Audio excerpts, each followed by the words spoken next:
Magandang umaga po sa inyong lahat. Ika-1,015 araw na po tayo ng ating everyday devotion na ang tema ng ating paglalakbay aral sa Roma ay Romans Road. Purihin ang Panginoon. Halos sa bawat araw ay iniisip natin ang napakaraming alalahanin at suliranin sa buhay, pati na ang kinabukasan. Madalas na napapaisip ang ilan patungkol sa pag-asa sa buhay na tila walang katiyakang inaasahan. Ang title po ng ating devotion ngayon ay True Hope in Christ. Romans chapter 15 verse 12 to 13. Idinagdag pa ni Isaias, may isisilang sa angkan ni Jesse upang ito'y maghari sa mga hentil. Siya ang kanilang magiging pag-asa.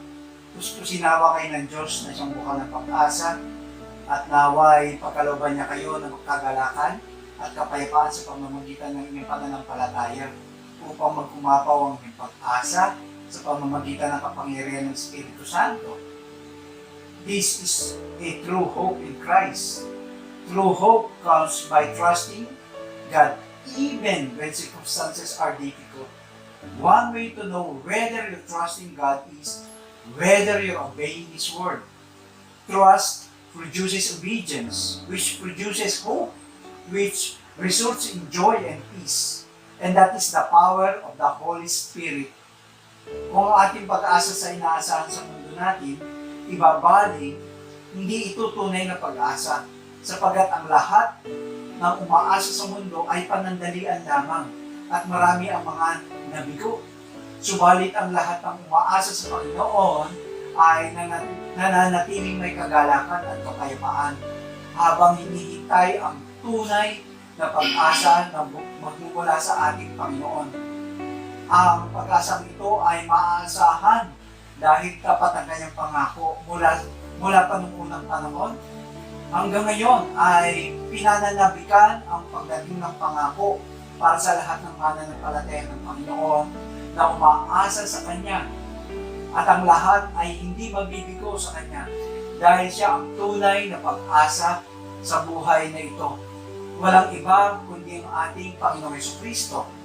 Ang pangakong pagdating ng hari ay naganap na 2,000 taon ang nakalipas. Subalit ang kanyang paghahari ay patuloy na kumikilos sa lahat ng umaasa sa kanya. At ito'y bumubukal sa kanyang kalooban na nagbibigay ng lakas sa bawat araw upang hindi panghinaan ng loob, kundi maging matatag ang lahat ng umasa sa kanya sa tulong ng kanyang kapangyarihan na naghahari sa atin, kung kahit ang lahat ng nagtitiwala sa kanya ay sumusunod sa kanya hanggang sa dumating ang ganap na pag-asa. Ang pag-asang ito ay matatagpuan lamang kay Jesus na siyang pinagmumulan ng tunay na pag-asa, at ang pag-asang ito ay maaasahan dahil si Jesus ay tapat sa lahat ng umaasa sa Kanya.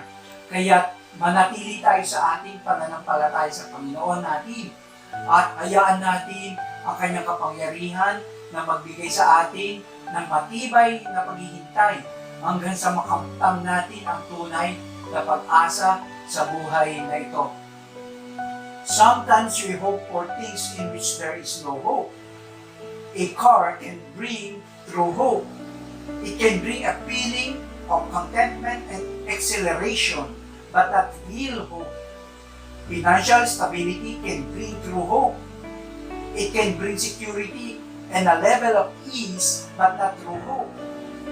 A spouse can bring true hope because a spouse's abilities are limited to what he or she can control. True hope comes from the one who created hope, our Almighty God. Bilang pagbubulay-bulay, friends, where are you putting your trust and hope now? Muli, magandang araw po sa inyong lahat at naway napagpala po kayo ng salita ng Panginoon sa araw na ito.